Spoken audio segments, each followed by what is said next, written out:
Hello, and welcome to the Piano Lessons for Parents podcast, the practice edition. My name is Dr. N. Mason Conklin, and I'm here to help you help your child succeed at the piano. In just a few minutes a week, you can learn the basic musical concepts that will help you supervise and evaluate your child's practice time at home, and learn some tricks and tips to make that practice time the most effective that it can be. Today we're going to talk about the importance of counting out loud when practicing. There are many great reasons that piano teachers ask their students to count out loud.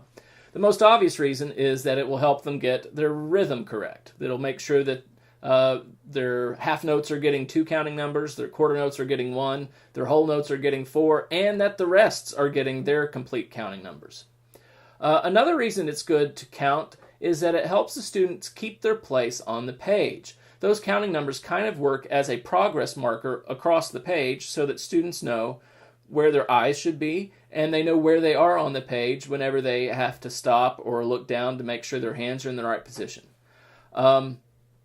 Finally, when students start playing hands together music, those counting numbers are crucial in coordinating the play of the 2 hands. But that's not the only reasons that we want students to count out loud. And in fact, sometimes we as piano teachers are a sneaky lot. And sometimes we ask for counting out loud as a diagnostic for other issues. Sometimes we ask to hear students count out loud so we can check their internal beat. A student may be getting a rhythm wrong not because they're counting it wrong, but because their counting numbers themselves are not evenly spaced. When we ask the student to count out loud, it's because we want to hear how steady their internal beat is. And this is a trick you can use at home, too. If you're not certain that your little pianist is playing a piece correctly, you might want to ask them to count out loud while they're playing. Then check, can you easily walk to the numbers that they're saying out loud? 1, 2, 3, 4. 1, 2, 3, 4. If you can easily walk to those numbers, then your student is indeed keeping a steady internal beat.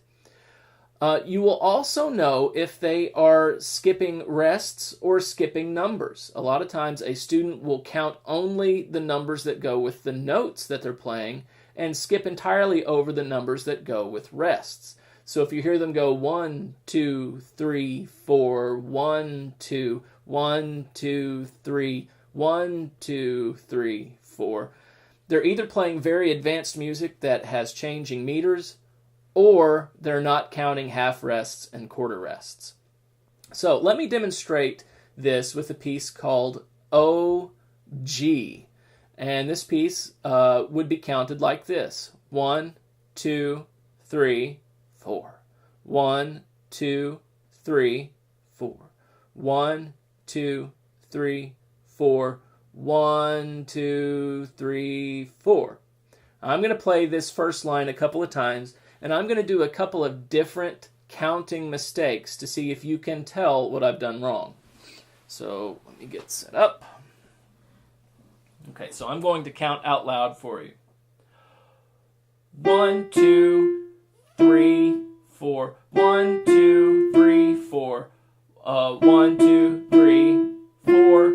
1, 2, 3, 4. 1, 2, 3, 4. 1, 2, 3, 4. 1, 2, 3, 4. 1, 2, 3, 4. Now hopefully you heard that my counting numbers were not steady. They came out whenever I wanted to say them.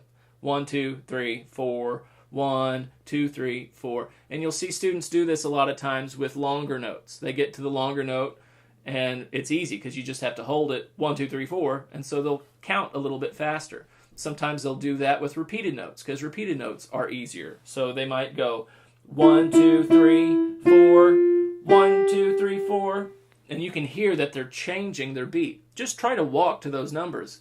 You can't do it. Here's another mistake they might make.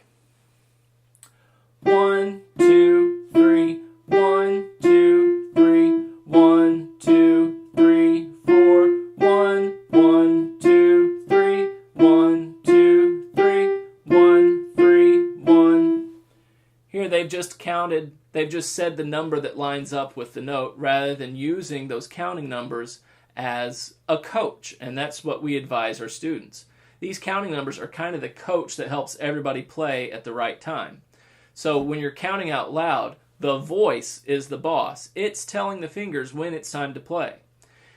You can also help your pianist become more assertive with their practicing by telling them to count like a coach. So I'm going to do OG this time. I'm going to play the whole piece. I'm going to do it assertively, counting like a coach. All right, here we go. 1, 2, ready, go.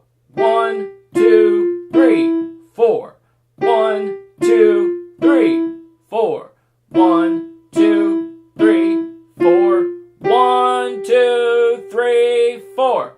1, 2, 3, 4.